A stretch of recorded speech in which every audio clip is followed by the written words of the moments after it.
So the Bodhisattva path is the path that depends on cultivating compassion and altruism, and especially wisdom. And so those are all traits that we have in us right now to a small degree.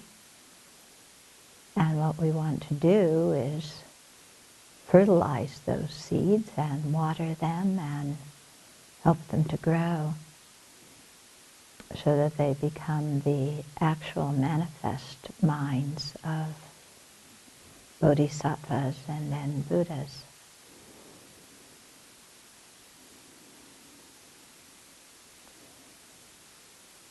And we want not only to help those seeds grow within ourselves, but in each other as well. So it's not just, I want to get enlightened for the benefit of all sentient beings. Again, the big me. But it's, we want to get enlightened for the benefit of all sentient beings. And so in our actions, really looking out for others and trying to help them cultivate their good qualities, water the seeds of virtue in them. So this is quite a full-time job, but it's a wonderful job. And it involves looking at ourselves and looking at others with whole new eyes, the eyes of nurturing what is good in ourselves and others. And so with that kind of motivation, aspiring for full enlightenment, we'll listen to instructions on the Bodhisattva precepts.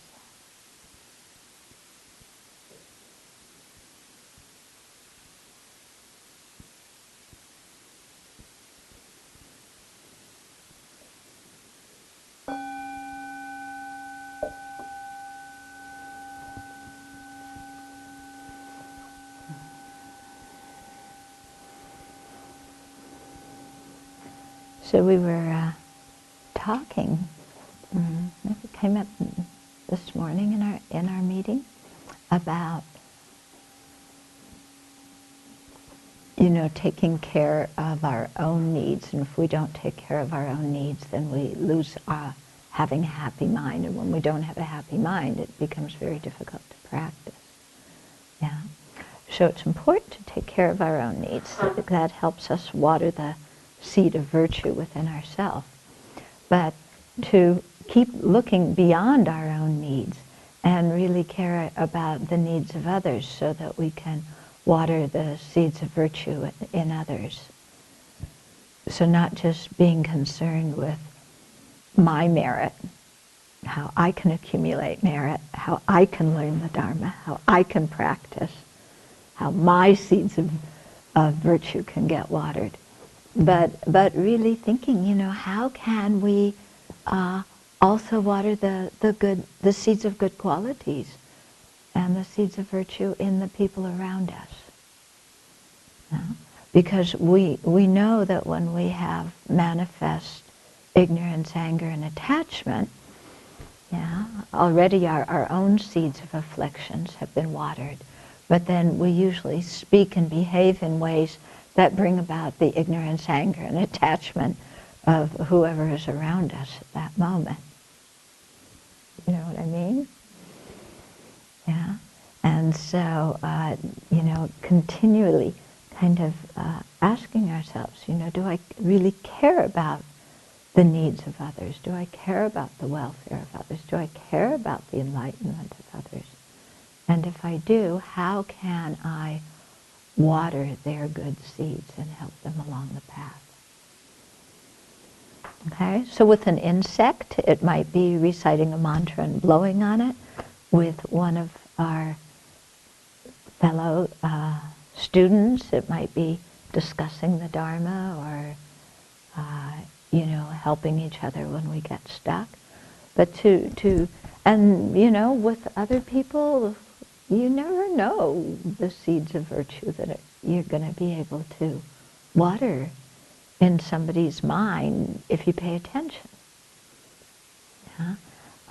Last week when I was in the dentist's office, somebody came and brought Geshe Pelge there. And he went in, and I sat and talked with the person who had driven him. And she just brought up something that had been, really troubling her in her practice. And right there in the dentist's office, we talked about it, and I just needed to give a simple explanation. And she said, "Oh, that's true, that's really true." And then it was like, that was gone. And I was going, oh my goodness, imagine what you can do waiting to have your teeth cleaned. Yeah? You never know the opportunity that's going to pop up before you to do something that's beneficial. Okay, so to have that kind of attitude. Yeah. Okay. So, how far did we get last time? We finished 29, or we finished 29? Yeah, we were going to start a new one. Okay, so the new one is 30. So it's taking pleasure in applying yourself to the non-Buddhist treatises. Okay, so the previous one was applying yourself excessively to non-Buddhist treatises. And this one is really getting into it. Yeah, so that your mind's beginning to change and views and say, oh, these non-Buddhist treatises, they really have a good point here. Yeah. I remember in Dharamsala, Geshe-sena mentioned when he would teach us things like the Samkhya's philosophy, because you have to learn a little bit about it and to refute it. And we would scratch our head and say, who in the world would ever believe this stuff? And he said, well, if one of those panditas came here and explained it to you, you would believe it. Yeah. Yeah. In other words, don't be so arrogant that you think you won't fall for something. And so we want to. Sometimes we have to learn non-Buddhist things, so we know what people in the world are thinking. So we know what their ideas are. So we can have discussions with them, and share ideas with them, and have an interchange, and present them with new ideas to consider. But in the process of learning what other people's ideas are, we don't want to get so fascinated with them that we forget, the path that we're already on. Okay? So I think I gave the example last time about how at one point in Buddhism in the West, people started thinking, oh, but Buddhism doesn't really do everything. We need psychology. And all of a sudden, all these Buddhist practitioners are like reading all these psychology books and go to psychology courses and psychologizing on their meditation cushion. And I think psychology is very helpful, yeah. But I think in a way people, at least during that time, may have gotten too interested in it and not realized the difference between psychology and Buddhism. And what can psychology offer you, and how does that differ from what Buddhism offers you? And that they aren't exactly the same thing, and you use the two different things for different needs, even though there's some overlap between them. Okay? Or it could get into, like, if you really start reading science books and, learning about, the universe here and this and that and the other, you get so interested and so fascinated in it, and then you don't have any time for your Dharma studies. And then you start thinking, oh, well, there's some of the scientific ideas really jive with Buddhist concepts. Okay, some of them don't. And some of them, the scientists themselves have two different ideas. So, it's something to be interested in, but to really always check our view. Okay. I mean, for example, some scientists would say there isn't an objective world, the whole thing with the wave and the particle. So they may say, there is no objective reality, that what we perceive depends on the perceiver. So that would really jive very much with Buddhism. But then you're going to meet other scientists who say, no, there's an objective reality out there, And some scientists similarly will say there are the smallest particles, we just haven't found them. And other scientists may say, no, there aren't any smallest particles. So you'll find a difference, and some of those ideas tend more towards the Buddhist view, and, well, at least the Madhyamaka view. Some tends towards the view of the Vaibhasikas or the Sautantrikas. Yeah? So we can't say, science is at one unilateral, monolithic field, and neither is Buddhism. There's a lot of diversity of opinions. Okay, so Dakpa Rinpoche says, this misdeed the Great Way calls taking pleasure in applying oneself to the non-Buddhist treatises, which means that we should not relish reading or studying non-Buddhist philosophies, but consider it as we do taking medicine, something unpleasant but necessary. I think that's a little harsh, I think there's some interesting things we can learn in other Buddhist things, By enjoying it too much and rejoicing in it, we commit a secondary misdeed associated with afflictions because we are under the influence of attachment. We should not acquaint ourselves with non-Buddhist philosophies and views for our personal enjoyment, but because it is necessary to benefit living beings. As we pursue our studies, we must keep the purpose of it in mind. We are learning about them to better help others. So I think that's really important, Buddhists don't just study Buddhism, especially if you're on the Bodhisattva path. You have to learn a whole wide activity, but to always have the motivation, whether you're learning accounting or construction or,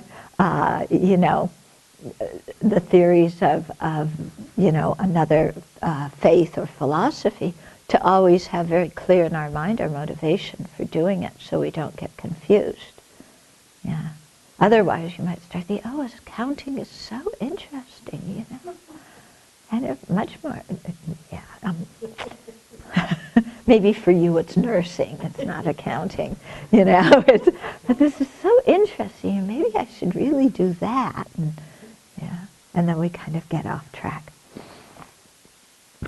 Of these four faults, because the last four precepts, one was rejecting the disciple's vehicle, and then while you have your own tradition, devoting yourself to the disciple's vehicle, and then applying yourself excessively to non-Buddhist traditions, and then the fourth of taking pleasure in applying yourself to them.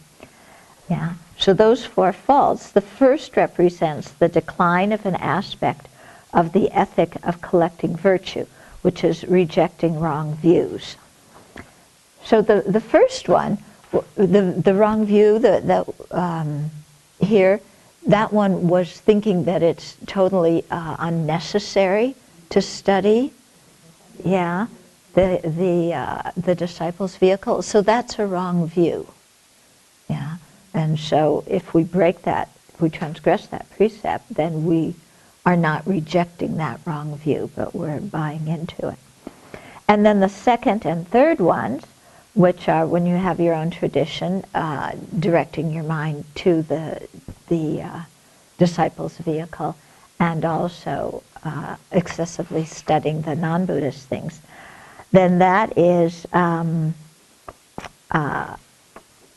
we're also transgressing the ethic of collecting virtue, the aspect of it of studying and reflecting, because we're not putting our energy in the suitable directions for what we're studying and reflecting.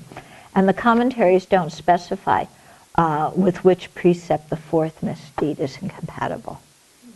Okay? So remember, there are the three types of ethics. Ethical conduct, what are they? Right, okay. So not abandoning harmful actions, creating virtue, and benefiting sentient beings. Okay. Then number 31 is rejecting the Mahayana. So next we have 4 misdeeds in relation to greater objects. So here greater objects meaning the Mahayana, the universal vehicle. The first of which is rejecting the objects of wisdom. It consists of denying that the collection of Mahayana scriptures is authentic and as such is a misdeed associated with afflictions. Now remember we had one of the root precepts, which was saying that the Mahayana scriptures are not the teaching of the Buddha. Remember we had this? So this initially when you read it, oh, they're saying that, the Mahayana scriptures aren't authentic. It sounds like the same thing, but pay attention, it is different here, okay? So how does this occur? And here's where the difference comes in. The great vehicle's teachings are too vast for our narrow minds, and as a result, we question their validity. We distrust the deep doctrine of emptiness, the profound aspect of the path, and the extraordinary qualities of the Buddhas and Bodhisattvas, an example of the vast aspect of the path. Okay? So here, it's because we don't understand emptiness, or we don't understand bodhicitta, so we begin to have like a lot of doubts and distrust and this kind of skepticism and disbelief that says, these teachings are just make-believe. This is crazy stuff. What do you mean everything is empty of true existence? This is here. I see it. I touch it. I feel it. It's not empty. Yeah? Or same, people hear the Buddhist idea of bodhicitta and exchanging self for others and really caring for others as much, if not more, than caring for ourselves. And they say, impossible, ridiculous. We are biologically programmed to be selfish because we want to get our own genes in the pool. And that's the only way, we can't overcome that. Yeah. So all this Mahayana talk is just, these sutras are not authentic. They're just babble. Okay, so that's one way that it could happen. Yeah? Do you think we're inherently selfish, that our bodies program us that way and there's no alternative to it? Yeah. I mean, it would really take a lot of joy out of life if you felt that way, wouldn't it? Yeah. It would justify a lot of really bad behavior. Yeah, it sure does. It seems like a person that's celibate disproves that whole idea. Otherwise, they would not be able to be celibate. They couldn't do it. Yeah, right. That's true. Well, that's why some people think we're nuts. Yeah. Right, yeah. Yeah. Forgot about that. Yeah. Yeah, I'm trying to remember this weekend when I taught in San Francisco, somebody asked, she studied evolutionary biology, and what was the question that she asked? I can't remember it exactly, yeah, but it was something like, we are programmed by our genes to react to harm. I think this was what it was. That when somebody harms us, we are programmed by our genes to get angry and retaliate and protect ourselves for harm. And she was saying, this is just common sense to keep ourselves alive, and it's genetically in our body, And so, first when you hear it, it sounds right, doesn't it? Because you look around and, this is kind of what everybody thinks. And I was saying, but we actually have a choice of emotions. We aren't emotionally programmed by, so that if this happens, we must feel this. Yeah, I said we do have a choice in what we feel. And so I was saying, when His Holiness encounters somebody, even if that person, oh, I know what it was, she said. Sorry. She was saying that there's been a scientific study that, like when we walk down the street, if people don't look at us, our mood goes down, And if we're in a meeting or something and people ignore us, in other words, if we're not recognized just in casual ways by eye contact or a greeting, very simple ways, then our mood goes down, our self-esteem goes down, we get kind of depressed. I guess there's been some studies showing this. And she said, this is just how we are. We're programmed. This is evolutionary biology. And I said, well, no, we do have a chance. And I said, choice. Yeah, and we have a chance, too. We have a chance to have a choice. And we have a choice to have a chance. Yeah, and so I was saying, look at His Holiness. He's trained his mind, deliberately, conscientiously, continuously.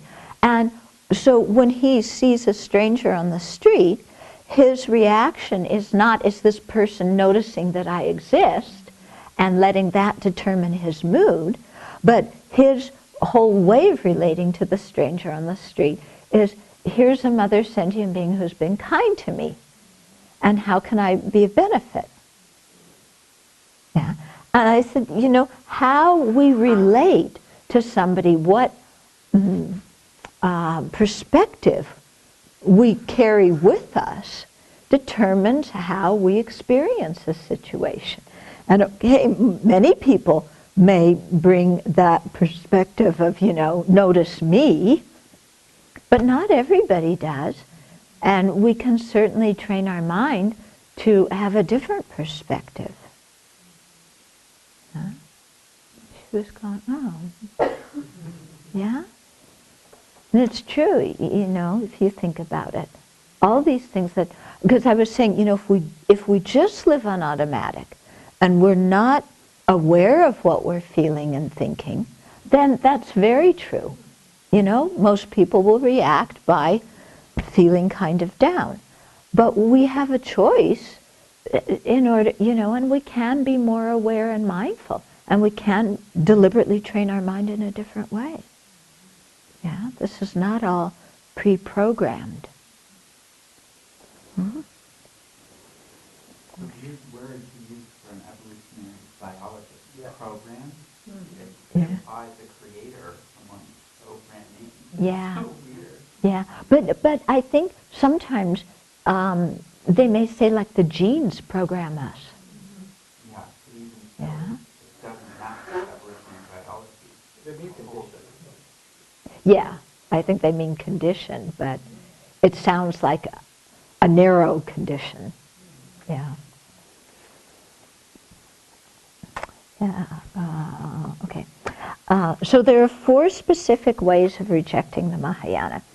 We can refute the possibility of achieving higher insight, such as the wisdom understanding selflessness, by practicing these teachings. So that's one way of refuting the Mahayana. Impossible to develop the wisdom realizing selflessness, because selflessness is a bunch of quackery, or there's no possibility to change our mind or whatever reason we have, okay, but holding that kind of idea. Secondly, we may deny that they allow us to increase our merit. In other words, thinking that the Mahayana teachings don't enable us to increase our merit and create virtue. Maybe just saying kind of, like impossible. Some people say, exchange yourself for other, impossible. This is la-la land. Okay. Thirdly, we might declare that it was not Lord Buddha, but lesser masters who taught the Mahayana scriptures. And finally, we can assert that they are useless for living beings. Okay. It's amazing how, saying that the Mahayana teachings are useless for living beings. That's like saying love, compassion, and altruism are useless for living beings. Okay. If we find ourselves doubting the great vehicle teachings, we should think that perhaps we lack the wisdom to fathom them, but that the Tathagatas perceive all phenomena directly, and it is on that basis that they gave them. We could say to ourselves, with my limited faculties, who am I to judge? Since the Buddhas are omniscient, their perceptions are infallible, and all their teachings must be so as well. Okay. Now, for some people, that way of thinking works, and for some people, it drives them nuts. Yeah? Because some people may say, oh, okay, yeah, the Buddha's omniscient. Sure, I don't understand this, but I believe that, and so I can kind of give it some space and leeway. And other people are saying, look, I don't really understand who the Buddha is. I'm not quite sure the Buddha exists. So I'm not so sure and how, that I can just kind of sign off. I have to really understand this and investigate it and make up my own mind. Okay, so this way of thinking may or may not work for everybody. Although we may not succeed in feeling faith in all aspects of the Mahayana teachings, if we can manage not to deny them, we will avoid this misdeed. So that's one thing, maybe we don't have faith in all the teachings, but at least we don't have to reject them. Yeah, I think that's a very good point.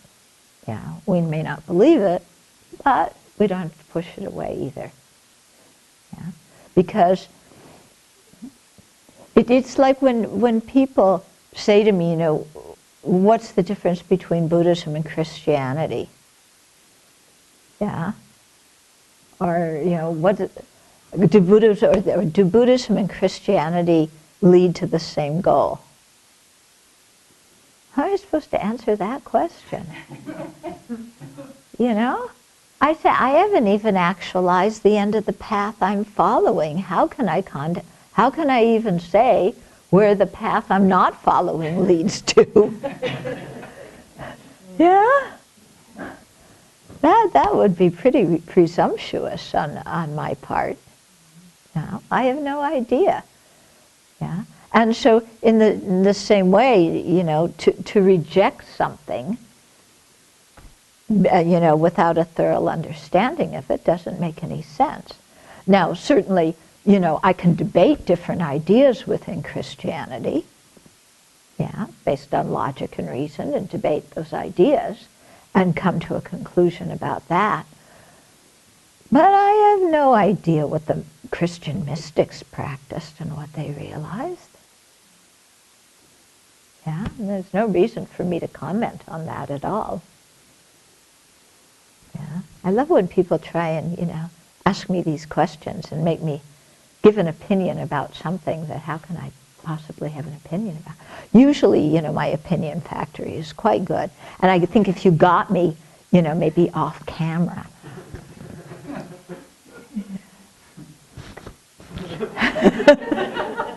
Might give you a few opinions. But, if I'm really serious and thinking well about things, I can't say. Okay, generally, it may be difficult for beginners on the path to aspire to every aspect of Buddhist teaching, but they should maintain a neutral attitude towards the parts that do not appeal to them. Okay? So this lady who was asking the question on evolutionary biology, she drove me home after the talk on Sunday. And she was saying, I just have doubts about, rebirth and doubts about these deities and, but I know the practice works. It's interesting, similar, to what you were saying. And she was just getting really stuck, but, I really like Buddhism and I just feel so drawn to Tibetan Buddhism. But I just can't, accept some of this stuff. And I said, stop sweating it, you know? It's like, because sometimes our mind gets into this thing of, I've got to figure it out right away, and I've got to understand this, and got to, get it right now. And I said, just look, relax, Just practice whatever makes sense to you. Put that into practice. Use that to improve the quality of your life. And as you do that, and as your mind develops and changes, then from time to time you can revisit some of these topics and they may appear differently to you. But you don't need to figure them all out right now. Yeah? And she kind of went, oh, okay. Yeah. So, I think that's really true. Because how many of us understand everything? Huh? I don't know about you, but I don't. Yeah. So, that's why they say we keep studying and reflecting and meditating all the way until we become Buddhists, because we don't understand everything. Yeah. And it doesn't mean we're a flake if we don't. I think it means we're honest. Yeah. The people who say, oh, no, I understand it all. It's like the guys who say they're enlightened,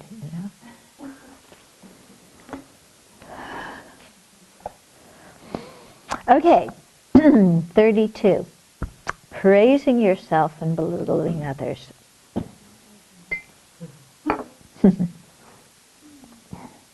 Now that I've explained to you the right way to see everything,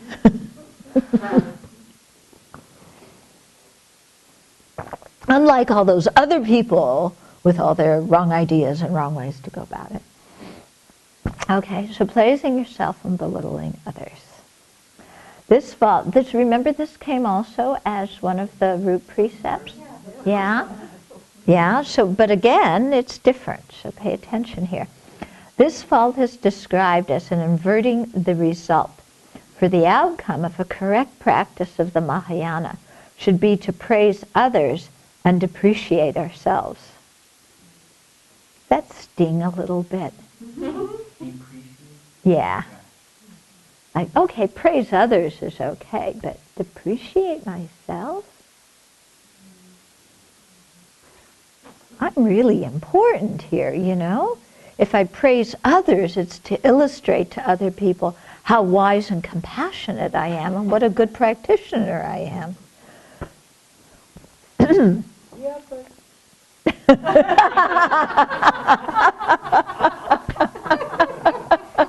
Yes? that part that depreciates myself Yes. often. So what is the difference here? Okay, so good question. So there's the part that depreciates ourselves and tells ourselves, I'm incompetent, I'm stupid, I'm unlovable, I'm worthless, I make so many mistakes, I can't do anything right. Okay.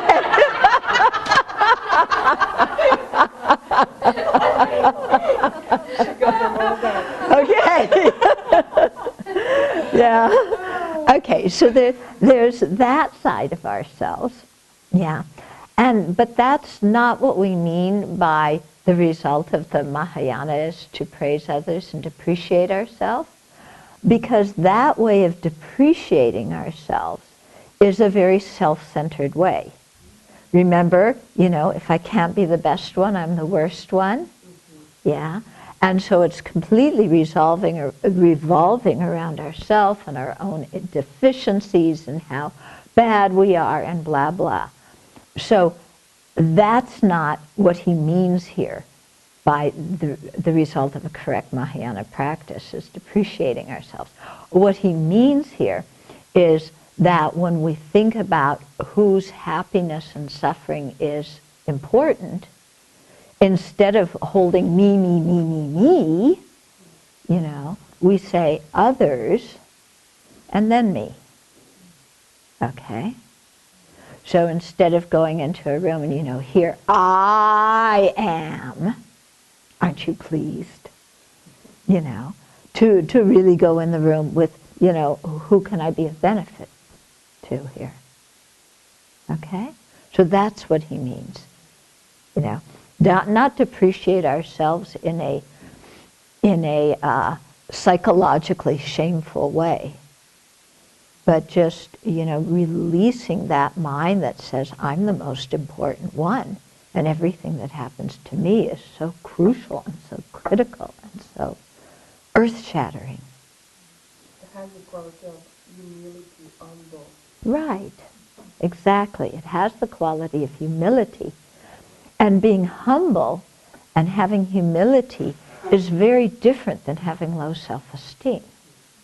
When we disparage ourselves, the result is low self-esteem. When we reduce our importance because we see with a wisdom mind the kindness of others, you know, then that kind of humility is not imbued with trashing ourselves and, you know, so on and so forth. Okay? It has a certain kind of gentleness and resilience to it.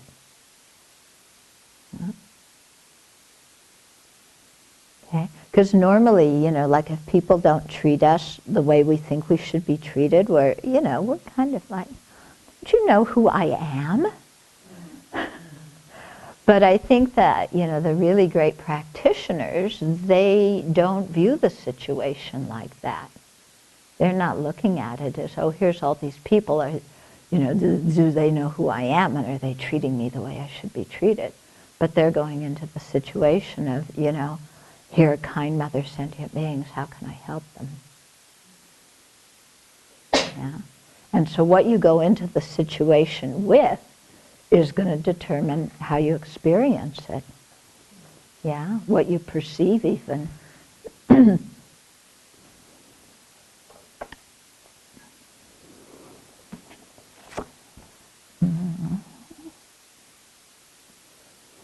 Okay, so that was the end of 31. Do people have any questions so far about anything?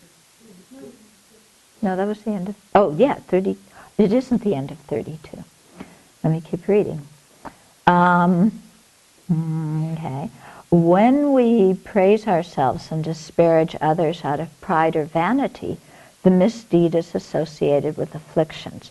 It is also the case when we extol our supposed good qualities or denigrate other people because we are angry with them.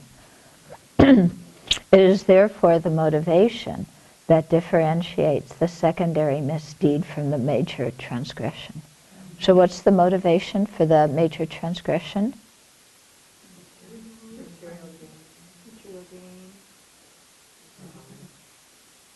Only material gain? Offering, support. Offering, support, honor, you know, status, a group of followers. Okay, so attachment and arrogance are involved with that one. What's the motivation here?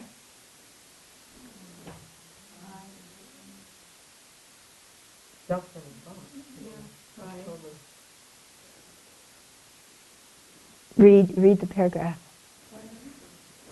What's the motivation here? I just read the sentence.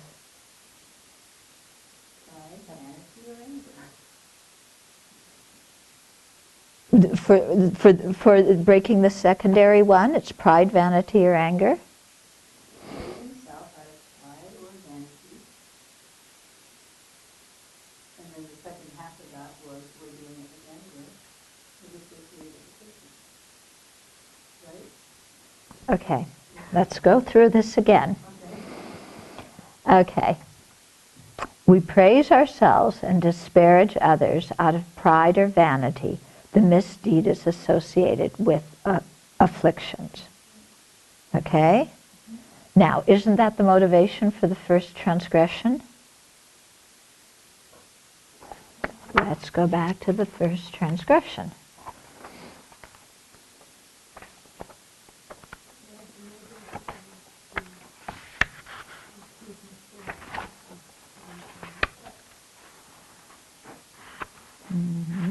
Sorry, I lost it here. Okay.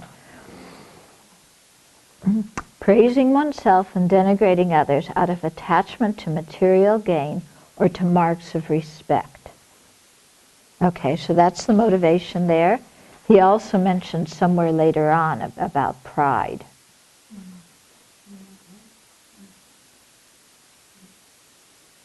But it's... So it says here on this one, we're praising our own good qualities. The other one's looking for material support and status. Yeah. I'm trying to just Okay. what the difference actually is. Okay. The difference is on the first one, we're looking for material support. We're looking for honor. So it's done out of attachment, or it's done out of arrogance. Okay. This one is, it is also the case when we extol our supposed good qualities or denigrate other people because we are angry with them. So anger is the motivation for the secondary transgression.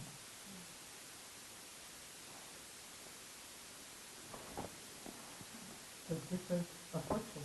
Yeah. Different motivations. Okay? You also said on the first one that jealousy also can be also involved. Yeah. Right. Jealousy. But it seems to me pride and jealousy are very close. Yeah. Because pride is when you see yourself as higher looking down. Jealousy is you see yourself lower looking up. So that sentence is contrasting the two, it's not explaining it. It seems to me that it's contrasting the two, unless I'm mistaken, and he's saying it's either pride or anger for the secondary one. Yeah. Yeah. There is no misdeed in the following situation. One, this kind of behavior is useful, for it favors someone's progress, or two, it inspires faith in others or strengthens the faith that they have. Okay? So let's see if it says in here about the motivation, if it clarifies that part about pride. Where's the red prayer book?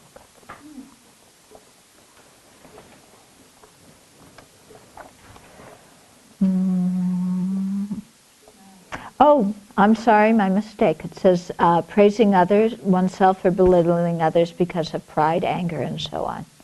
Okay, so I was wrong. Oh, my praise of myself just got blown away. Okay, so pride and jealousy are being separated out here. Okay, so jealousy and attachment for the first root transgression, and pride and anger for this one. Okay, then should we go on, or do people have other questions about that? Okay, so 33, not going to attend a Dharma teaching. So the great way defines both the 33rd and 34th misdeeds as the deterioration of the causes of wisdom. Okay, so we just heard the 33rd. The 34th is scorning the master and relying on the letter, which we'll get to later. The first is then said to be the failure to study, for it consists of neglecting to attend Dharma events. As the prime cause of wisdom is listening to teachings, staying away from them hinders the development of discernment. See, I need to regulate my voice here because it's not working properly.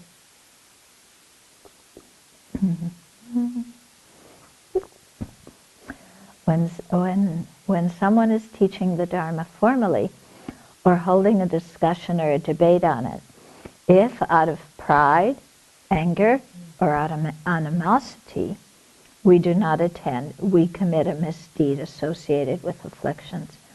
If we do not participate because we are too lazy or slothful to go, the misdeed is not associated with afflictions. Okay, so pride, anger, animosity.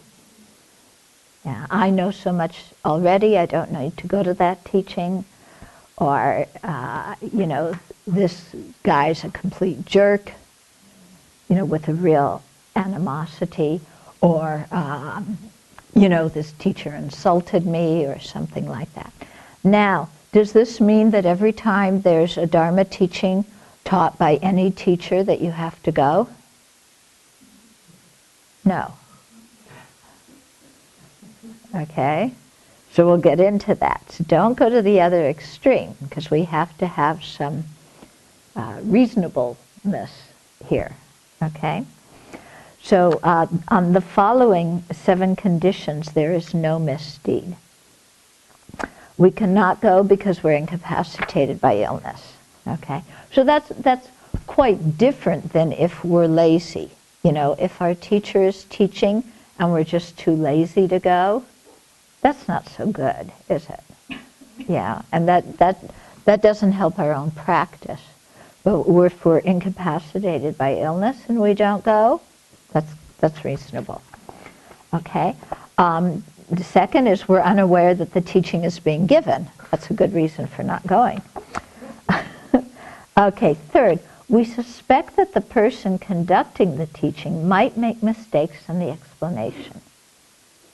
Okay.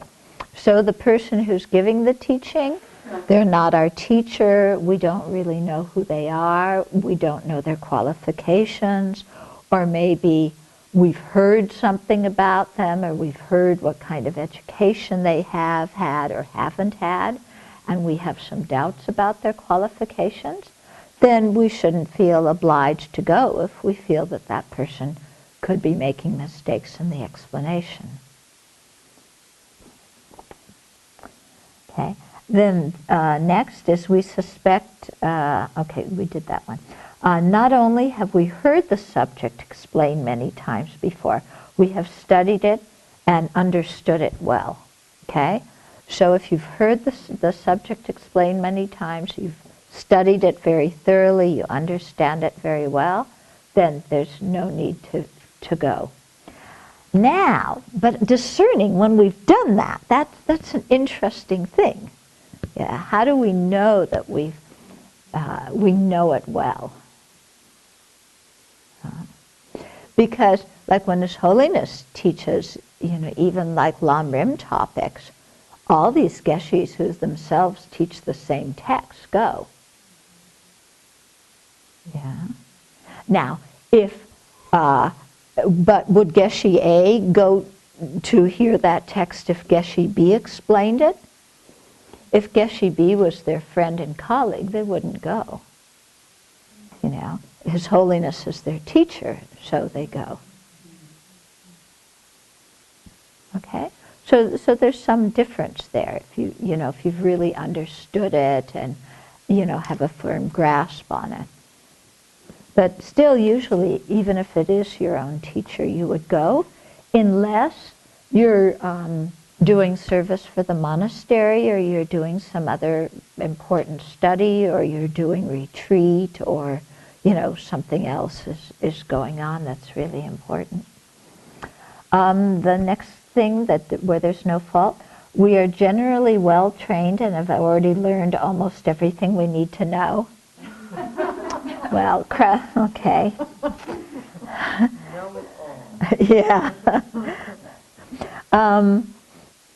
The next is we are spending our time seriously meditating to achieve a high degree of concentration. So if you're in retreat, you don't necessarily have to break retreat to go listen to a teaching. Even if it is by your teacher, if you're, being in a situation with a lot of other people and so on and so forth, is going to be disruptive to your retreat. You don't have to go. And then the last one is, for lack of intellectual faculties, we are incapable of understanding, remembering, and concentrating on what we hear. Okay? So notice one of the conditions is it's hard to understand. It's hard to understand. That's not a condition for not going. Okay. There is one exception in terms of necessity. There is no misdeed when we do not go to avoid annoying our spiritual master. If we suspect that our main teacher would not agree with our going, it is better to abstain. it is customary when we are already following spiritual masters to consult them before requesting instruction from another master for the first time. Okay?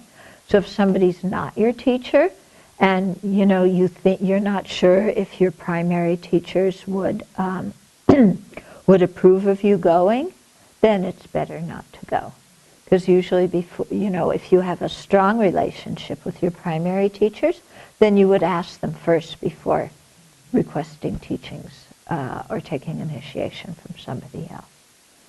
Okay. If you're just a beginning Dharma student and you don't have a strong relationship with the teacher, then you can go to different teachings and just listen and see what makes sense to you, and which teachers you want to follow, which practices you want to do, and you can explore like that. But if you've already been doing something and have a teacher for a period of time, then it's customary to check with that teacher. And sometimes your teacher will send you to study with other teachers. Yeah, like Lama Zopa. He actually was the one who sent me to study with Geshe Nawan Darge. Yeah, and and he sent me, he introduced me to several other teachers as well. So sometimes that will happen. Yeah. Any questions? Yeah. Now, why is laziness not as the motivation not considered an affliction? Okay. Why is laziness as a motivation not considered an affliction? Laziness is an affliction, but here it's differential. In general, laziness is an affliction. It's one of the 20 secondary afflictions. But here, what it's calling affliction means like the really anger, jealousy, pride, attachment, the ones that are really nasty and kind of explosive and make a mess. Whereas laziness is just, you're just, I don't feel like it, and sleeping too much or whatever. Okay? So it still is an affliction, but here it's called without affliction because the quality of the affliction isn't like the ones that are being called with affliction. Okay? Uh-huh. Is there how do you discern what kind of teachings are in this area, or how do you decide that kind of thing? What do you mean in your area? Geographically in your area, or? Yeah, this particular, not going to a Dharma gathering for teachings, it's confusing to think about how, what you're able to do and Right. not able to do. Okay. Okay, it doesn't mean that you have to scour the area and find every Dharma teaching and go to it. Okay? But I think it's more referring that if your teacher is giving a teaching, then it really is for your own benefit to go and not be angry at your teacher. I'm so ticked off at my teacher, I'm not going to the teaching, or I just don't feel like it, or, I want to go out for hot fudge sundae instead, or, watch the football game. Because with your teacher, the relationship's really important. If there's somebody there who's not your teacher, okay, then you may feel like, oh, this is in general a highly respected Lama. I would like to go and attend the teaching, and so in that case, if your teacher were around, you would say, is it okay if I go? If your teacher isn't around, then you would make up your own mind. Yeah. But let's say it's somebody else who's, your Dharma friend who's giving a teaching, or somebody you've never heard of before, or like that, or somebody that you've heard of before but not in such good terms. Yeah. Or maybe it's even a teacher who's considered very high, but you're not sure you really want to make that karmic connection with them. Then, you don't go. Yeah, and that's okay. Mm-hmm. Would you advise somebody who has no connection with a teacher who has to be told because standard among the community? So like he or she is just said to sit in the meditation all together with the people because he can't get along or he can't get along with them? Oh, okay. So you're having interpersonal problems with the other students who are there. So you don't want to go to the teaching because you're going to have to see Sam. That's not a good reason. Yeah, you don't skip the teaching because Sam is the person sitting in front of you. Okay. I mean, unless you're really afraid that you're going to lose it and start screaming and yelling and throwing your prayer book in the meditation hall, then, maybe don't go. But